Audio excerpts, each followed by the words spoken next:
बोले लाल दास महाराज की।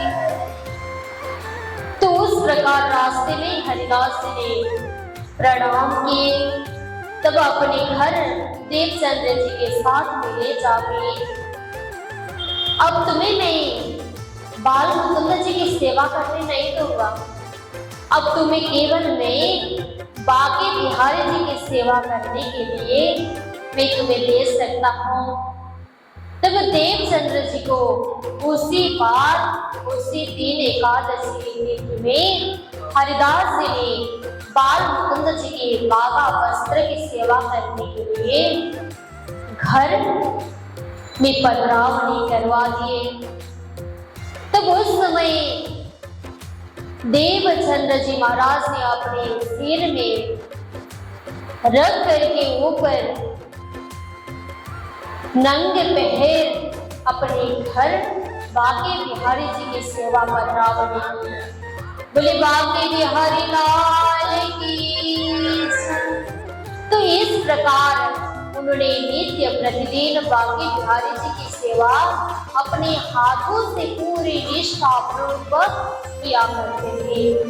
तो बस श्रद्धा और भक्ति परमात्मा के साथ जुड़ने लगे, तब वो बार बार परमात्मा की याद में कीर्तन करते थे, भजन में रहते थे, सत्संग करते थे, अपने बाल मुकुंद जी की सेवा करके हरिदास जी में जाके प्रवचन श्रवण किया करते थे। तब फिर वहां जाते थे तो रोज हरिदास जी उनके चरण में भी पड़ते। देखिए, तो अब लोग मर्यादा में भी थोड़ा गड़बड़ होने लगे। तब अब घर आने लगे। घर में क्या घटना होती है पता है? लीलबाई महारानी जब कुछ काम के लिए बाहर जाते थे तब तो वहां की औरत क्या बोलती है, तुम तो कैसी पत्नी हो, तुम्हें पति की सेवा करनी चाहिए, तुम तो अपने पति की भी सेवा नहीं रखती हो, तो और क्या करेगी? तुम्हें शर्म नहीं आती? तुम्हारी पत्नी, तुम पत्नी होकर भी अपने पति की सेवा नहीं रखती तो तुम कैसी पत्नी हो? ऐसे करके लोग उनके ऊपर चिढ़ाने लगे, ऐसे ऐसे बात करने लगे। तब अब उनके मन में सहन नहीं हुआ। तब घर वापस लौटे देवचंद्र जी महाराज के साथ में आकर कहती है, मैं कुछ करूं, आप अकेले करते हो तो मेरे ऊपर और लोग ऐसे चिढ़ाने की बात भी करते हैं, मुझे गुस्सा आती है। आके अपने पति जी से कहती है। तब फिर अपने पति क्या कहते हैं पता है? अगर लोग आज तुम्हारे ऊपर ऐसी बात करें तो तुम आकर के मुझसे सेवा मांग रही हो। अरे तुम ऐसे भाव से आई हो, मैं तुम्हें सेवा प्रदान नहीं कर दे सकता हूँ। अरे मीनबाई, तुम्हें झंझट लगती होगी कि कभी कभार परमात्मा के लिए 100 बार भी जल भरना पड़ता है। अगर कोई भी छाव पड़ जाए तो फिर वो वहीं रहते थे, फिर दूसरा पानी भरना पड़ता है, तो फिर उसमें आपको तकलीफ होने लगती, तो क्यों आपने इस परमात्मा की सेवा में हाथों से ही कर तो तुम परमात्मा की सेवा को ध्यान मत रखो, तुम अपने मेरे माता पिता जी की ध्यान रखो। बस मैं तुम्हें ये सेवा दे सकता हूँ कि मेरा माता पिता जी का ख्याल ही तुम रख लेना, तो उसी में तुम खुश रहना। मेरी सेवा और मेरे परमात्मा की सेवा तो मैं अपने हाथों से ही करूँगा, तुम्हें कोई तकलीफ नहीं हो। मुख दी सेवा तूने से कहो, जो तू अंतर आड़ो टाला, अनेक विध सेवा तड़ी तूने उपजसे तत्काला। जब बाहर के लोग तुम्हारे अंदर चिढ़ाने लगे, तो मन से कुछ कहने लगे, तभी मेरे साथ में आकर तुम सेवा मांग रही हो, तो इसको सेवा नहीं कहा जाता है। सेवा तो अपने वीर से भाव से होना चाहिए, तभी मैं तुम्हें सेवा दे सकता था कि तुम अपने हृदय से परमात्मा की सेवा करो, उसी को सेवा कहा जाता है। कोई किसी ने कहने से सेवा नहीं हो जाता, इस भाव से देवचंद्र जी महाराज ने अपने धर्म पत्नी लीलबाई को समझा देते हैं। तब उन्होंने कहा, तुम मेरे सेवा और परमात्मा की सेवा में हाजिर मत रहना, तुम केवल तुम्हारे ससुर जी और सास की सेवा करना और अपने बच्चे की देखभाल करना, मैं तुम्हारी इतनी ही सेवा प्रदान कर सकता हूँ। तब गांव वाले उनकी निंदा करने आते थे, तब उनको फर्क पड़ गया था। तब अपने पति से सेवा मांगने आए थे। तब उस दिन इतना कहने के बाद देवचंद्र जी महाराज ने अब अपनी निष्ठा से सेवा शुरू किए। तब उस समय कहाँ पहुंच गए पता है आपको? भगवान श्री कृष्ण के घर में पहुंच जाते हैं, ब्रजमंडल में। ब्रजमंडल में ध्यान की सुरता लगी। तब यशोदा मैया के पास में जाते हैं। ब्रजमंडल के पास में यशोदा मैया के घर में जाते हैं। तब यशोदा मैया देवचंद्र जी को देख के कहती है, अरे देवचंद्रा, आप कैसे आ गए होंगे? आज तुम्हारे स्वागत है। तब देवचंद्र जी महाराज ने कहा, अरे मैं तो भगवान श्री कृष्ण से मिलने आया हूँ। मुझे देवचंद्र जी ऐसा कहते हुए अपनी मैया से कहने लगे। तो मैया ने कहा, आज तो कृष्ण जी घर पर नहीं है, वो तो ग्वाल के साथ में गए होंगे गाय बछड़ा चराने के लिए। तब उन्होंने इतना कहने के बाद देवचंद्र जी ने कहा, मैं यहाँ नहीं रुक सकता मैया, मैं उन्हीं के साथ में जाऊंगा।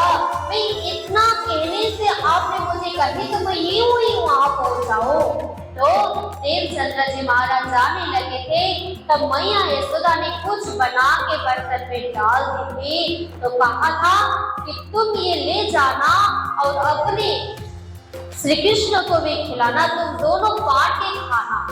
तब ये प्रसाद जो मैया ने दी हुई प्रसाद था वो ले जाते हैं। तब रास्ते में सखा से अपने भगवान श्री कृष्ण खेल रहे थे, वन में बछड़ा भी चरा रहे थे। तब वो लोग वहां जंगल में वन में जा करके आनंद भी लेने लगे थे। तब कुछ बनाने की भी तैयारी कर रहे थे। बोले कृष्ण कन्हैया लाल की। जब एक सखा आकर के कहा, देवचंद्र जी महाराज ने कहा, यहाँ मैं कृष्ण को ढूंढने के लिए आया हूँ। तो कृष्ण तो बहुत सारे हमारे वृंदावन में, तो कौन से कृष्ण को ढूंढने आए थे? तब उन्होंने कहा, मैं तो नंद बाबा के कृष्ण लाला को ढूंढने आया था। तब मैं उनसे मिलना चाहता हूँ। तब वहाँ उन्होंने बोला, यहाँ तो बहुत नंद बाबा थे, यहाँ 9 लाख गायों को बहुत सारे बाबा ने उनकी पालन पोषण करते, तो उनको नंद बाबा कहा जाता था। तब देवचंद्र जी महाराज ने कहा, मैं तो मैया यशोदा के लल्ला को ढूंढने आया हूँ। तब उन्होंने अंकमाल करके कहा, मैं ही कृष्ण हूँ। बोले कृष्ण कन्हैया लाल की, देवचंद्र जी महाराज की। तब इस प्रकार ब्रजमंडल में देवचंद्र जी महाराज की ध्यान लगी। तब उस समय भगवान श्री कृष्ण से उन्होंने ध्यान मुद्रा में ब्रजमंडल में मिल चुके हैं। अब वहां बैठ के भगवान श्री कृष्ण कहते हैं, तो आप बैठ जाइए हमारे साथ में। तब कुछ बन रहा था तो कैसे है हाल पूछ रहे हैं भगवान श्री कृष्ण ने। तब उसी समय भगवान श्री कृष्ण कहते हैं, मैंने तुम्हें बहुत बार दर्शन दिया हूँ। तुम्हें पता है, जब तुम रेती में जा रहे थे परदेश, तब उस समय मैं सिपाही भेष में आके तुम्हें दर्शन दिया था। तो तुम मरुभूमि स्थल में अकेले पड़ रहे थे, तुम्हें परेशानी हो रहा था, तो मैं तुम्हें मदद के लिए भी आया था। ऐसे कहकर देवचंद्र जी के साथ में भगवान श्री कृष्ण ने दर्शन की बात बताते थे। तो अब देवचंद्र जी के साथ में ऐसी घटनाएं स्पष्ट हुई कि मेरे साथ में उस समय हुकुम के स्वरूप मुझे दर्शन देने आए थे। तब अब देवचंद्र जी महाराज को यहाँ भगवान श्री कृष्ण कहते, अरे ग्वालवाल, हमारे ये सखा आए हैं, तभी को कुछ खिलाए। तब वो सब मिलके कुछ खिलाने के लिए तैयार किए, घुंघरू के प्रसाद बांटने लगे। तब मैया यशोदा ने भी कुछ दे के भेजे थे। तब उस समय श्री कृष्ण को कहते हैं, अरे मैया ने भी मुझे कुछ दे के भेजी है घर से, तो हम बांट के खाए। तब वहाँ भगवान श्री कृष्ण और देवचंद्र जी बैठते बैठते उनके हाथों में संसार में वो घुंघरू की प्रसाद हाथों में रह गया। तब उनके ध्यान भी संसार में जागृत हो गए देवचंद्र जी महाराज की। तब वो जागृत से ऐसे आंख देखने लगते हैं, तब अपने हाथों में घुंघरू के प्रसाद था। तो उस समय उनके स्वरूप के दर्शन करके उन्होंने फिर भोग धराए। बाकी बिहारी जी को बोले कृष्ण कन्हैया लाल की, बाकी बिहारी लाल की। कहाँ श्री कृष्ण थे बाट गयो देवो हमको बाट के, देवो न लड़कड़ो ने देव भाग जी लगे। इस समय देवचंद्र जी महाराज ने उस प्रसाद को अपने बांके बिहारी जी को भोग लगाते हैं। तब उसके साथ में अपने घर में अपने माता पिता, अपने पत्नी, अपने जितने भी पास के भक्त थे, तब उनको बांट देते हैं। तब अपने गुरु हरिदास जी के पास में जाके ये प्रसाद घुंघरू की प्रसाद बांट देते हैं। तब उससे हमारे प्रणामी संप्रदाय में घुंघरू की प्रसाद ग्रहण किया जाता है। हम सुबह सुबह सबसे पहला महाप्रसाद किया जाता है। तब उस प्रसाद को ग्रहण करने के बाद और चीज ग्रहण कर सकते हैं। तब वहां से देवचंद्र जी महाराज के हाथ में ब्रजमंडल के सुरता में जब उनके साक्षात घुंघरू को प्रसाद मिला, तब से हम उस प्रसाद को ग्रहण कर रहे हैं। तो इस प्रकार और शाम सबके इसीलिए दोए श्री देवचंद्र जी आप आरोगे फिर ध्यान से जो सोए। तब उस ध्यान से चौकी को छोड़ के अपने माता पिता, अपने पत्नी, अपने गुरुजी के साथ में जाके ये पूरी प्रसाद को बांट देते हैं। तो देखिए प्राणनाथ जी महाराज ऐसा कहते हैं, तू आपे न्यारी होत है प्यो नहीं तुझसे दूर। हे सखियों, हे ब्रह्मात्मा, केवल हमारी दृष्टि ही, हमारी भावना ही परमात्मा से दूर है। हम परमात्मा से दूर नहीं है। अगर हम परमात्मा से दूर होते थे तो इधर देवचंद्र जी महाराज के साथ में ये घुंघरू की प्रसाद कैसे आई? तो यहाँ भगवान श्री कृष्ण उन्हें कैसे दर्शन दे रहे हैं? अगर हम परमात्मा की निष्ठा से भजन भक्ति करें, श्रद्धा से परमात्मा की सेवा करें, तभी ना हम परमात्मा को देख सकते हैं, तभी ना हम परमात्मा को स्पर्श कर सकते हैं। ऐसे बोलने से तो कभी भी परमात्मा को दूर नहीं रख सकते। परमात्मा हमसे दूर नहीं है, फिर भी हमें लगता है कि हमसे परमात्मा दूर है, पर ये बात नहीं है। हमारे परमात्मा अरस तुम्हारा मेरा दिल है, तुम आए करो आराम, सेज बिछाओ रोज रोज के, धनी तुम्हारा विश्राम। धनी आप हमसे दूर नहीं है। आपकी जो कुछ भी विश्राम की चीज हमारे दिल पर है, हमें सजाए के रखे है, तो हम आपसे कैसे दूर हो सकते हैं और आप हमसे कैसे दूर हैं? हम तो आप बिना नहीं रह पाते और आप भी हम बगैर नहीं रह पाते। इसलिए तो परमात्मा भी नहीं रह सकते। इसलिए अपने ब्रह्म आत्मा को जगाने के लिए संसार में आकर 18,758 चौपाई गाड़ी भेजे है। पर्दा तू ही करते हैं अंतर न आड़े मोर। परमात्मा की कृपा से पर्दा नहीं लगे है। हमने मांगा है इस खेल को, हमने परमात्मा से मांगा था कि हमारी ये लीला देखनी है। जो आपने दुख रूपी खेल का मांग किया था, तब परमात्मा ने ही इस खेल में भेजे। पहले ब्रजराज में भेजे थे, तब ब्रजराज में हमें कोई भी दुख नहीं था, बस विरही आए था केवल। तब संसार में जब परमात्मा ने ब्रज और रास की लीलाएं दिखाए थे, तब उस समय फिर हम एक बार तो परम धाम में जागृत हो चुके थे।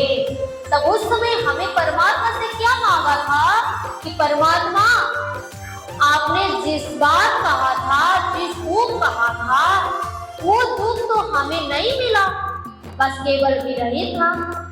तो आप तो मिल चुके, तो आपने जिस खेल का बात किए, जो दुख ही दुख का बात किए थे, वो दुख तो हमें नहीं मिला, हमें वो दुख देखनी है। तब हमने ही माँ के लिए खेल का, जागृति का ब्रह्मांड परमात्मा ने रच लिए। तो इस खेल में भी हमें अकेले परमात्मा ने नहीं भेजे, हमें तो सद्गुरु बनकर आए हमारे धाम में। हमारे धाम में तो साक्षात सद्गुरु बन के आए, वाणी ले आए, ग्रंथ ले आए, शास्त्र ले आए। अब हमें क्या चाहिए? तो हम उनसे दूर हो रहे हैं, उन हमसे दूर नहीं। तो इस प्रकार प्राणनाथ जी महाराज अपने राज्य महाराज को माड़ी में देख ये शब्दों से, वचन से संबोधित करके सुंदर साथ को समझा रहे हैं। सुंदर साथ जी, हम परमात्मा से दूर नहीं है, हमारी भावना हमारे परमात्मा से दूर हो रहा है, लेकिन आप मत सोचिएगा कि हम परमात्मा से दूर रहे, परमात्मा हमसे दूर रहे। बलि कृष्ण कन्हैया लाल की। तब अब देवचंद्र जी को मन में लगने लगा, अरे गुरुदेव आज तो फिर हमसे चरण में बार बार प्रणाम करने लगे, ऐसे कब तक चलेगा? तो अब देवचंद्र जी महाराज के मन में लगा, अब हम यहाँ से दूर जाना पड़ेगा, अब यहाँ नहीं रहना है।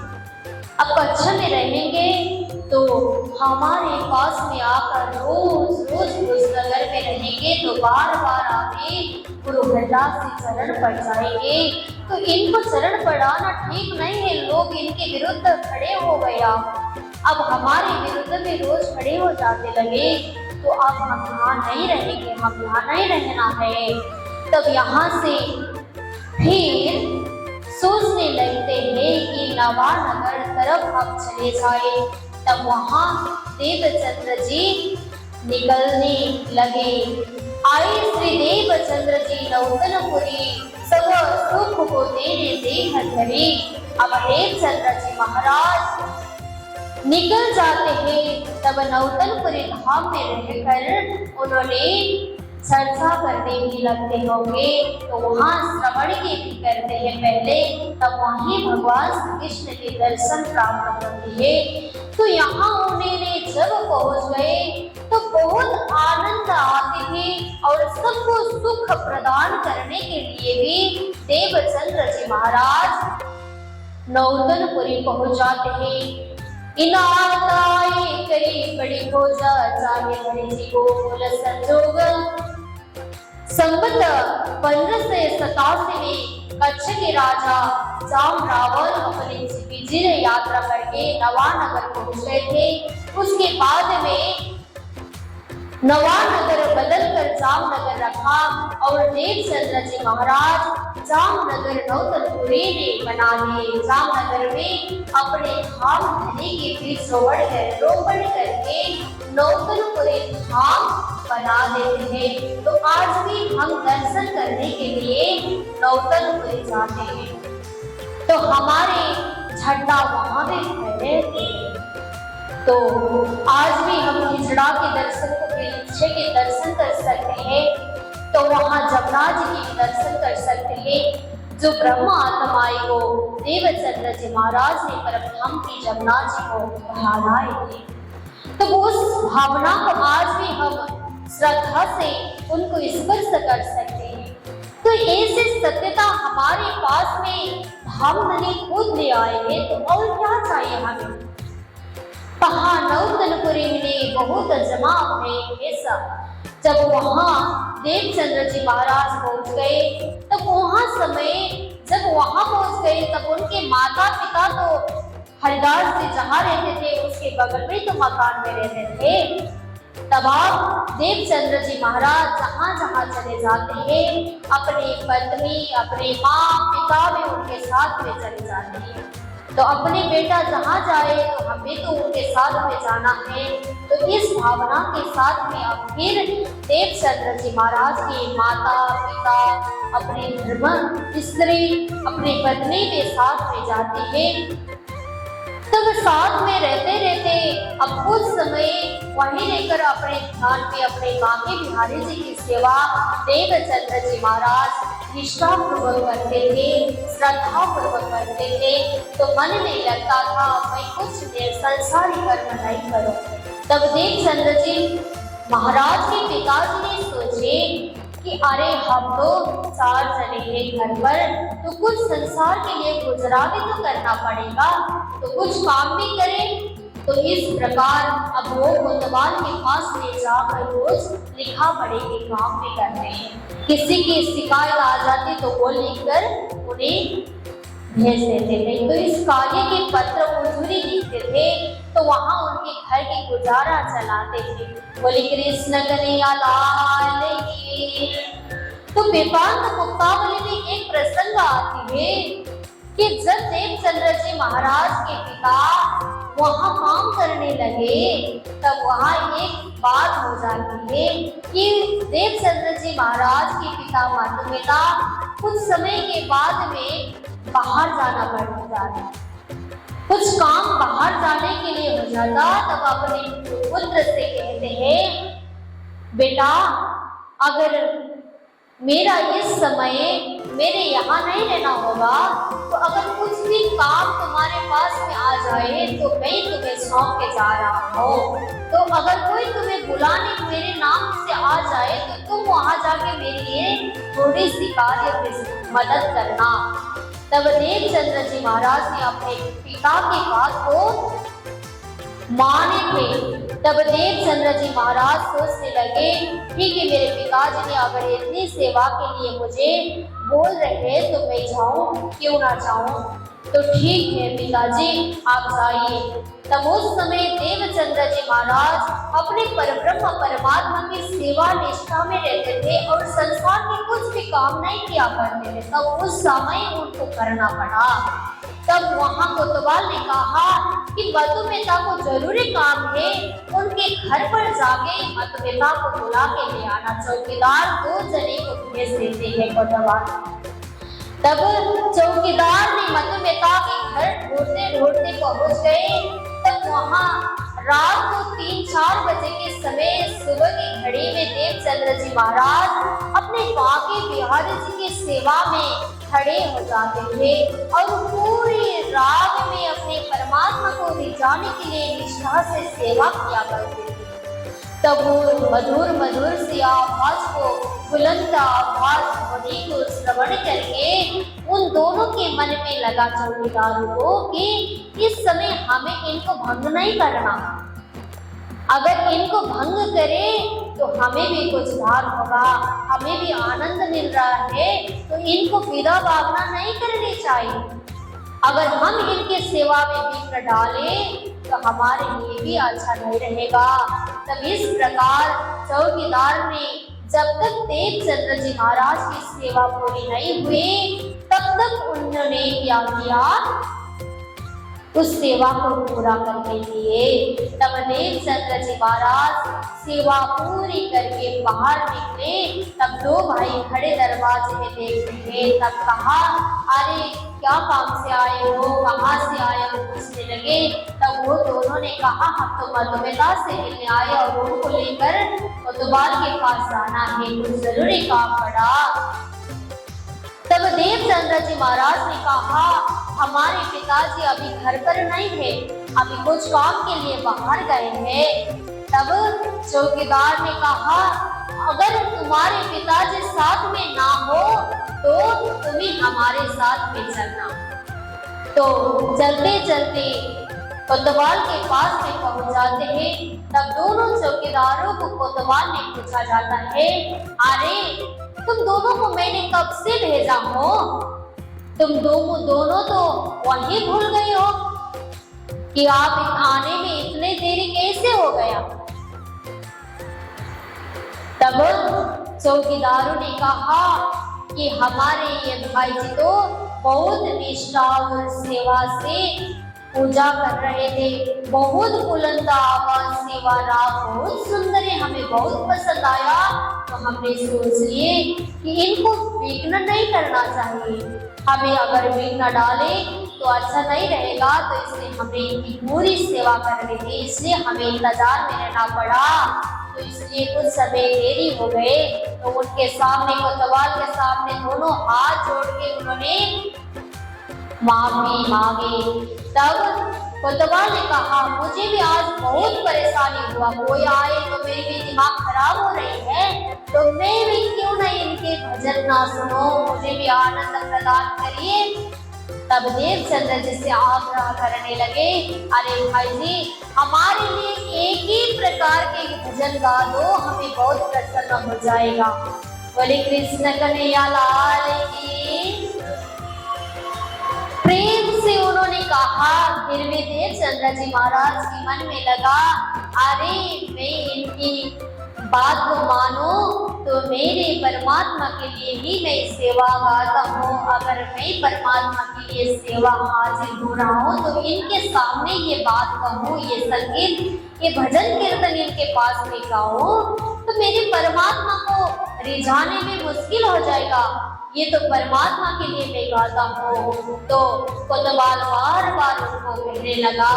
तब देवचंद्र जी महाराज ने कहा, मैं तो अपने परब्रह्म परमात्मा, अपने आत्मा के मालिक यथार्थ स्वरूप को रिझाने के लिए ही ये भजन गाता हूँ। मैं कोई लोक के लिए भजन गाने के लिए नहीं गाता हूँ, तो मुझे माफ कर दीजिएगा। तब बार बार कोतवाल देवचंद्र जी महाराज के भजन सुनने के लिए प्यासी होते रहा। पर भी देवचंद्र जी महाराज ने अपने परब्रह्म परमात्मा के लिए गाने वाले भजन, सेवा के लिए निष्ठा के भजन हम कैसे दूसरे को लिए सुनाए, संसार को रिझाने के लिए भी हमें क्यों सुनाना है। तब इस भाव से देवचंद्र जी महाराज ने नहीं सुनाए थे। तो देवचंद्र जी महाराज ने कहा, अगर कुछ काम हो तो हमें कहिए पिताजी का, तो मैं यहाँ से निकल जाऊंगा। तब उन्होंने कुछ काम कहे बिना ही देवचंद्र जी को बोला, आपको एक भजन सुना दो, तब उसके काम में काम करना। तब उसके बाद देवचंद्र जी महाराज को वहां से निकलना पड़ा। बोले कृष्ण कन्हैया लाल की, देवचंद्र जी महाराज की। तो उस प्रकार फिर कोतवाल ने दोबारा पे देवचंद्र जी महाराज को बुला रहे थे कि हमें भजन सुननी है, तुम्हारी राग सुननी है, मैं आनंद प्रदान करो देवचंद्र, आपको हम चरण में पड़ जाएंगे, आप हमें एक बार तो भजन सुना दो। तब भी देवचंद्र जी महाराज ने उनकी बात नहीं मानी। तब उनके घर पर पिताजी आ गए। तब पिताजी से कहे कि पिताजी, आपको मैं हाथ जोड़कर विनती करता हूँ कि मुझे माया के बंधन में मत डालियो, ये माया के बंधन में मुझे ना भेजियो। कि जब मैं वहां गया तो वहां के कोतवाल ने मुझे परेशान किया कि भजन गा दो, भजन गा दो, हमें नहीं करनी ये संसार की काम। मैं तो अपने परमात्मा इष्ट के लिए ही सेवा राग गाता हूँ, प्रेम से करता हूँ, तो मैं दूसरे के लिए नहीं कर सकता, संसार की माया में नहीं रहना है मुझे। तब इस प्रकार देवचंद्र जी महाराज ने अपनी मनोभावना को बात सुना दिए। तब अब एक भजन के साथ में हम परमात्मा को श्रवण करते हैं। आ जाइए हमारे